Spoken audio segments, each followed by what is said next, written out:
फैज हमीद के खिलाफ court martial की कार्रवाई का आगाज, चार्जशीट कर दिया गया। ISPR के मुताबिक 12 अगस्त 2024 को पाकिस्तान आर्मी एक्ट के मुतल्लिका दिफात के तहत फील्ड जनरल कोर्ट मार्शल की कार्रवाई शुरू की गई।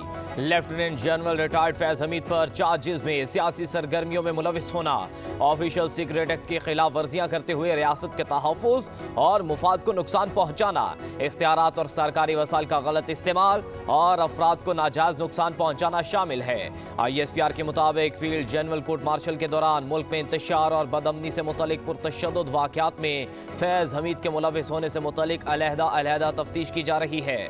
पुरतशद्दुद और बदअमनी के मुतादिद वाक़यात में 9 मई से जुड़े वाक़यात भी शामिल तफ्तीश हैं। मुतादिद पुरतशद्दुद वाक़यात में मज़मूम सियासी अनासिर की इमा और मिली भगत में शामिल तफ्तीश। ISPR के मुताबिक फील्ड जनरल कोर्ट मार्शल के अमल के दौरान फैज हमीद को कानून के मुताबिक तमाम कानूनी हुकूक फराहम किए जा रहे हैं।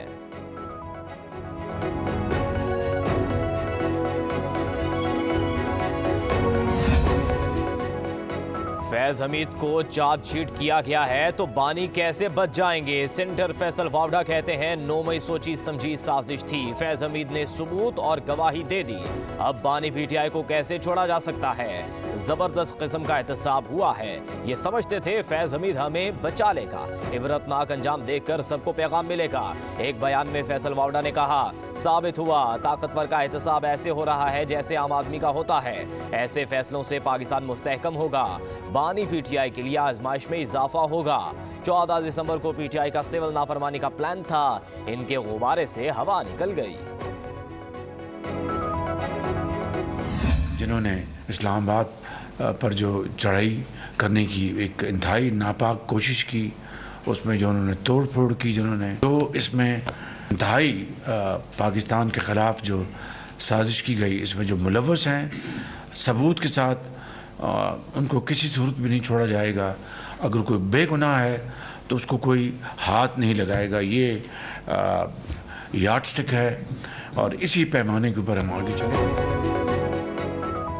इस्लामाबाद पर चढ़ाई करने वाले किसी शख्स को नहीं छोड़ा जाएगा, किसी बेगुनाह को कोई हाथ भी नहीं लगाएगा। वज़ीर आज़म शहबाज शरीफ का काबीना इजलास में खिताब, कहा सिविल नाफरमानी से बड़ी पाकिस्तान के साथ दुश्मनी और क्या हो सकती है।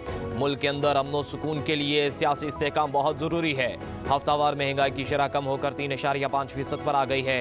शाम से ज़ायरीन, असातिज़ा और तलबा की वापसी के लिए इक़दाम किए हैं। लबनान से बहुत जल्द पाकिस्तानियों का इनक़िला शुरू हो जाएगा।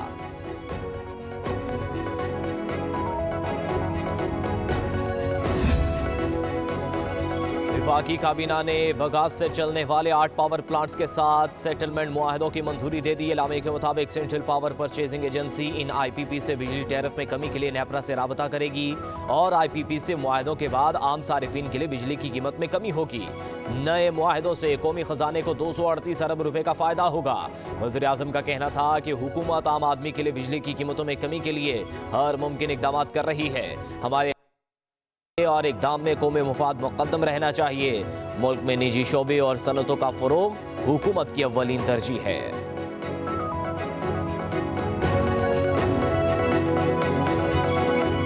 हमारा का जिक्र इन्होंने किया ना, अभी तक उन्होंने कोई ID कार्ड नंबर, कोई जनाजे सामने नहीं आया।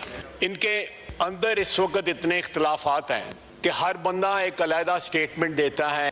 भगौड़े ये सारे लोग भाग गए जब अली अमीन गंडापुर साहब की गाड़ी पे हमला हुआ, इनके वर्करों ने उनको डंडे मारे तो उनके गार्ड्स ने जो है फायरिंग की। इन्होंने अब एक नया कार्ड जो है प्ले करना शुरू किया है और उस सुबाइयत का कार्ड है। ये वहां से पसपा हुए हैं, भागे हैं, दुम दबा के भागे हैं, सारी की सारी लीडरशिप। PTI ने सुबाइयत का कार्ड खेलना शुरू कर दिया। जांबहक कारकुनों में से किसी एक का भी शनाख्ती कार्ड नहीं दिया। इनके बयानात में भी तजाद है। वज़ीर दिफा ख्वाजा आसिफ ने अपोजिशन के दावों को हवाई बातें करार दे दिया। कौमी असम्बली में इज़हार ख्याल में कहा, कारकुनों ने गंडापुर की गाड़ी रोकी तो उसके गार्ड्स ने फायरिंग की। सारी लीडरशिप इस्लामाबाद से दुम दबा कर भागी। ये सिविल नाफरमानी की तहरीक शुरू करें, दीगर हमलों की तरह ये तहरीक भी नाकाम होगी।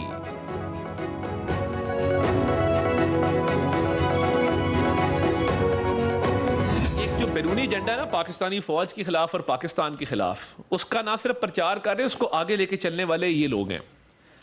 और कई दफ़ा इनकी पार्टी में बड़े ज़हीन लोग भी हैं जो इससे एग्री नहीं करते, मगर ये पाकिस्तानी प्रोडक्ट्स को बॉयकॉट करो, मगर ये कभी भी उधर नहीं जाएंगे। फलस्तीन के हवाले से ये एपीसी में क्यों नहीं आए? फौजी मसनूआत का बाइकआउट करने की बात हो रही है। फौज के खिलाफ प्रोपोगंडा करके इंतशार फैलाना इनकी पॉलिसी है। वजीर इत्तलात अता तारड़ कहते हैं ये पाकिस्तानी फौज के खिलाफ बैरूनी एजेंडे का प्रचार कर रहे हैं। पीटीआई पाकिस्तान और इसकी अफवाज के खिलाफ बैरूनी एजेंडे पर अमल पैरा है। फौज और अवाम के दरमियान दरार पैदा करने वाले मुल्क को कमजोर करना चाहते हैं। फौज अगर मजबूत है तो मुल्क मजबूत है, फौज मजबूत ना हो तो मुल्क भी मजबूत नहीं होता। हम 9 मई को कभी भी भूलने नहीं देंगे।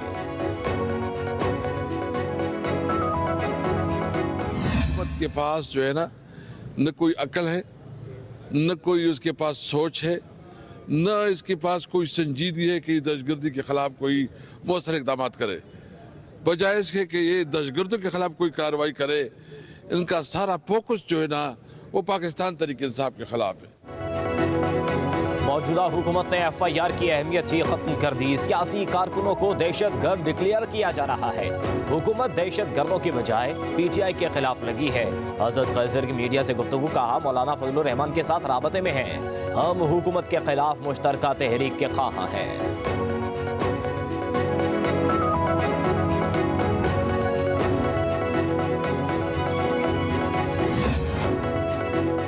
तौहीनी अदालत केस में बानी PTI को नोटिस किया तो उन्हें अदालत पेश होना पड़ेगा, फिर सोच लें। सुप्रीम कोर्ट के आईनी बेंच ने एडिशनल अटॉर्नी जनरल को हुकूमत से हिदायत लेने का मशवरा दे दिया।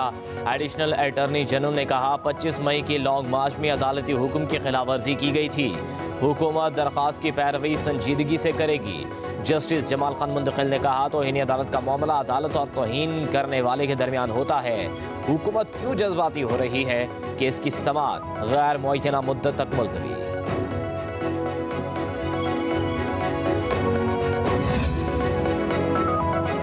बानी PTI की 9 मई के खिलाफ दरख्वास्त पर रजिस्ट्रार ऑफिस के एतराज़ात खत्म। सुप्रीम कोर्ट के आईनी बेंच ने बानी PTI की दरख्वास्त को नंबर लगाकर समाअत के लिए मुकर्रर करने का हुक्म दे दिया। बानी PTI के वकील हामिद खान ने कहा मुल्क में गैर एलानिया मार्शल लॉ लगा हुआ है। बेंच ने कहा आइन में लिखा है कि सिविल हुकूमत फौज की मुआवनत ले सकती है। आप आइनी इख्तियार को गैर एलानिया मार्शल लॉ कैसे कह सकते हैं? आर्टिकल 245 के इख्तियार पर सवाल कैसे उठाया जा सकता है? आप ये भी बता नहीं पाए कि आर्टिकल 245 का गलत इस्तेमाल कैसे हुआ।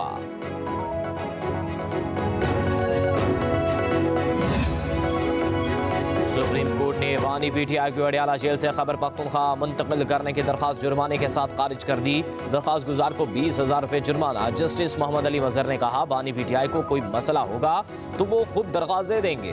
बानी PTI के 3 वकला आज भी अदालत में थे। किसी वकील ने ऐसी कोई दरख्वास्त नहीं दी। जस्टिस जमाल खान मुंतकिल ने कहा कैदी के अहले खाना या वो खुद ऐसी दरख्वास्तें दे सकते हैं। दरख्वास्त गुजार क़य्यूम खान ने कहा ये किसी का ज़ात का नहीं कौमी मसला है। जस्टिस जमाल खान मुंतकिल ने कहा आप रुकन असम्बली बनकर कौमी मसाइल का सोचिएगा।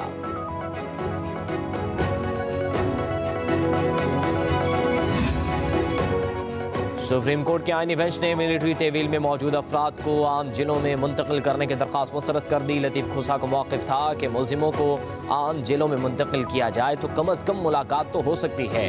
जस्टिस अमीनुद्दीन ने कहा मुलाकात के हवाले से अटॉर्नी जनरल यकीन दहानी करवा चुके हैं, मुकदमा सुन रहे हैं, फिलहाल किसी और की तरफ ना जाएं। अदालत ने एडिशनल अटॉर्नी जनरल की आज की समाअत मुलतवी करने की सदा मंजूर कर ली।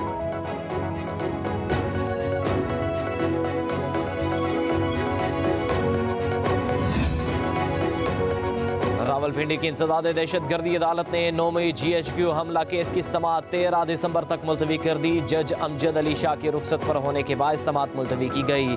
गुज़िश्ता समाअत पर बानी PTI समेत 89 मुलजिमों पर फर्द जुर्मायत की गई थी। अदालत ने GHQ हमला केस में 25 गैर हाजिर मुलजिमों के नाकाबिल ज़मानत वारंट गिरफ्तारी जारी कर रखे हैं। अदालत ने CPO रावलपिंडी को वारंट गिरफ्तारी पर तामील कराने का हुक्म भी दे रखा है। पुलिस ताहाल इनमें से किसी को गिरफ्तार नहीं कर सकी।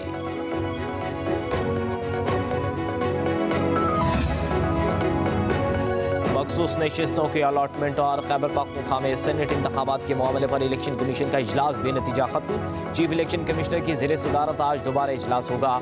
इलेक्शन कमीशन ने दोनों मामलात पर तफसीली ब्रीफिंग तलब कर ली। इजलास में शिरकत के लिए मुतल्लिका विंग्स को हिदायत।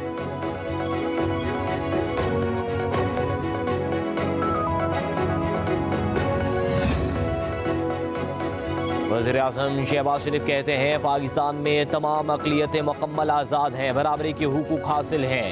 रंग व नस्ल ज़ात पात से बालातर होकर आगे बढ़ना होगा।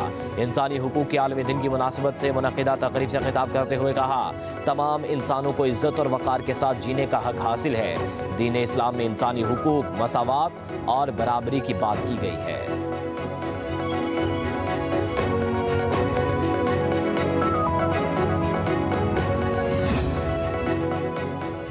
वज़ीर आला पंजाब मरियम नवाज के एजाज़ में बीजिंग में ज़ोहराना कम्युनिस्ट पार्टी ऑफ चाइना की इंटरनेशनल डिपार्टमेंट के हुकाम से वफ़द का पुरतपाक खैर मकदम किया। वज़ीर आला पंजाब ने पाक चीन ताल्लुकात के फ़रोग़ के लिए जुड़वा शहरों और सूबों की तजवीज़ पेश करते हुए पंजाब में चीनी सरमायाकारी के लिए भरपूर ताउन की पेशकश की। मरियम नवाज ने कहा, पाक चीन दोस्ती इलाक़ाई और बैनुल अक़वामी सियासत के नशीब व फराह से मुतासिर न होने वाला पायदार ताल्लुक है।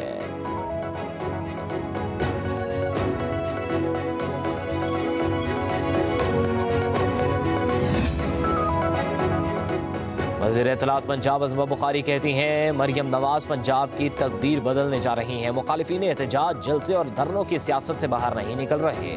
एक सूबे में जिस जमात की 11 साल से हुकूमत है, वहाँ सिर्फ मौला जट की सीरियल चल रही है। सिविल नाफरमानी की तहरीक चलाने वालों को पहले भी मुँह की खाना पड़ी थी।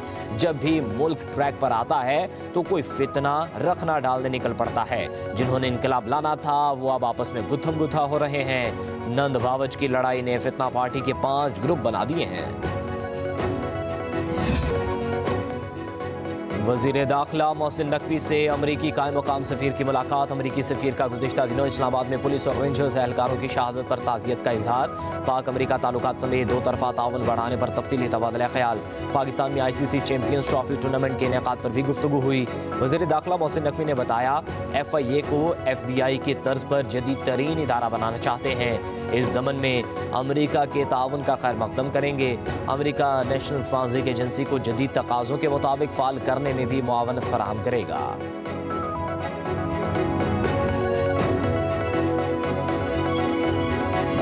15 बोर्ड हैं, उनमें से 11 से 12 बोर्ड और क्लियरली 10 बोर्ड एक तरफ खड़े हैं कि मदारस को वजारत तालीम से रजिस्टर्ड होना चाहिए और 18,600 मदारस रजिस्टर्ड हो चुके हैं वजारत तालीम के साथ। मौलाना फजलुर रहमान साहब और उनके लोग वजारत सनत के साथ अपने मदारस को रजिस्टर्ड कराना चाहते हैं। हुकूमत उसके लिए कानून साजी करे, जो भी करे। अगरचे ये भी मुल्क के कानून के खिलाफ है, मुल्क की वहदत के खिलाफ है, लेकिन ये हुकूमत जाने और मौलाना साहब जाने। हम तलखियां नहीं चाहते। मौलाना फजलुर रहमान अलग कानून साजी करवाना चाहते हैं तो हुकूमत जाने और वो मामला अफ़वाम व तफ़हीम से हल होना चाहिए। चेयरमैन पाकिस्तान उलमा कौंसिल अल्लामा ताहिर महमूद अशरफी का वीडियो बयान। कहा, 15 बोर्ड्स में से 10 से ज़्यादा वज़ारत तालीम के साथ रजिस्ट्रेशन के हक में हैं। मुल्क में 18,000 से ज़्यादा मदारिस वज़ारत तालीम के साथ रजिस्टर्ड हो चुके हैं। मदारिस के रजिस्ट्रेशन वज़ारत सनत के तहत करना मुल्की कानून और वहदत के खिलाफ है।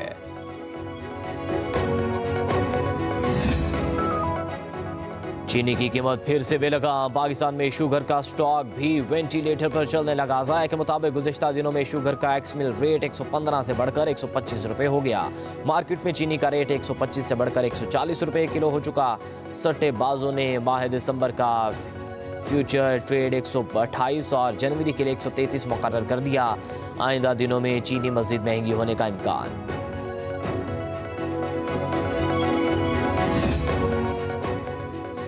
शुमाली इलाकों के पुरफजा सयाहती मकामात पर बर्फबारी। बाबूसटोप, नारान कागान, शोगरा, सिरीपाय पर बर्फबारी के दिलकश नज़ारे।